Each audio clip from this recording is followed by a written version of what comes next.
नमस्कार दोस्तों, वैदिक ज्ञान की विरासत के एक और खास एपिसोड में आपका स्वागत है। मैं हूं आर्यन। और मैं हूँ काव्या। आज का एपिसोड बहुत ही स्पेशल है क्योंकि आज हम ज्योतिषाचार्य मृत्युंजय वत्स जी के उन नोट्स पर चर्चा करेंगे जो न केवल भविष्य बताते हैं बल्कि हमारी स्टेट ऑफ माइंड को डिकोड करते हैं। बिल्कुल काव्या, अक्सर लोग पूछते हैं कि करियर नहीं चल रहा या घर में शांति नहीं है। मृत्युंजय जी के नोट्स कहते हैं कि इसका जवाब आपके चतुर्थ भाव यानी फोर्थ हाउस में छुपा है। काव्या, सबसे पहले ये बताओ कि चतुर्थ भाव सिर्फ घर ही क्यों नहीं है?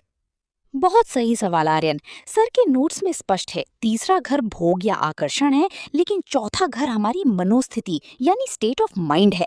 इसकी सबसे बड़ी पावर ये है कि ये ठीक दशम भाव यानी करियर के सामने होता है। यानी अगर आपकी मनोस्थिति में शत्रु भाव या अशांति है तो वो सीधा आपके प्रोफेशनल एक्शन को खराब कर देगी।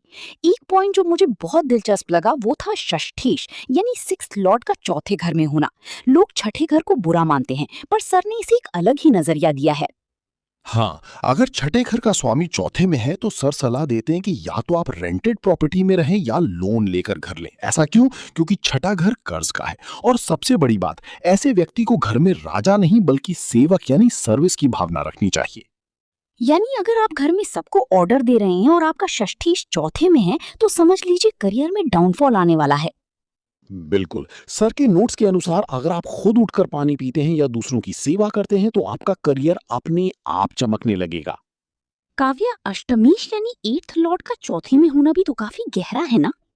बहुत गहरा। अष्टम भाव रहस्य और ऑकल्ट का है। अगर ये चौथे भाव यानी मन से जुड़ जाए तो ऐसे व्यक्ति को शांति तभी मिलेगी जब वो ज्योतिष या आध्यात्मिक शोध करेगा। सर तो यहाँ तक कहते हैं कि ऐसे लोग एस्ट्रोलॉजी को अपना करियर भी बना सकते हैं। और जो लोग विदेश जाना चाहते हैं उनके लिए नोट्स क्या कहते हैं?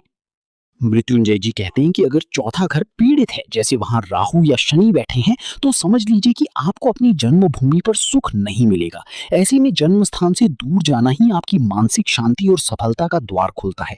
खासकर जिनका राहु चौथे घर में है, उनके लिए विदेश जाकर सेटल होना एक बेहतरीन रेमेडी है। आखिरी बात काव्या, जो सबसे ज्यादा हैरान करने वाली है, कुंडली से घर की दिशा बताना। जी हाँ, सर ने बताया कि चौथे घर में बैठे ग्रह और चतुर्थीश की युति से आपकी होम फेसिंग तय होती है। जैसे शुक्र और सूर्य का प्रभाव हो तो आपका मुख्य द्वार ईस्ट यानी पूर्व या साउथ ईस्ट की तरफ होगा। ज्योतिष सिर्फ प्रिडिक्शन नहीं, ये तो हमारे आसपास के भूगोल को भी तय करता है। वाकई मृत्युंजय वत्स जी के ये नोट्स हमें बताते हैं कि अपनी चॉइस को बहुत ध्यान से चुनें, क्योंकि वही हमारी डेस्टिनी का निर्माण करती है। उम्मीद है आप सबको आज का ये डिस्कशन पसंद आया होगा। अगले एपिसोड में हम चर्चा करेंगे पंचम भाव यानी बुद्धि और मति पर। तब तक के लिए जुड़े रहिए हमारे साथ। जय श्री राम।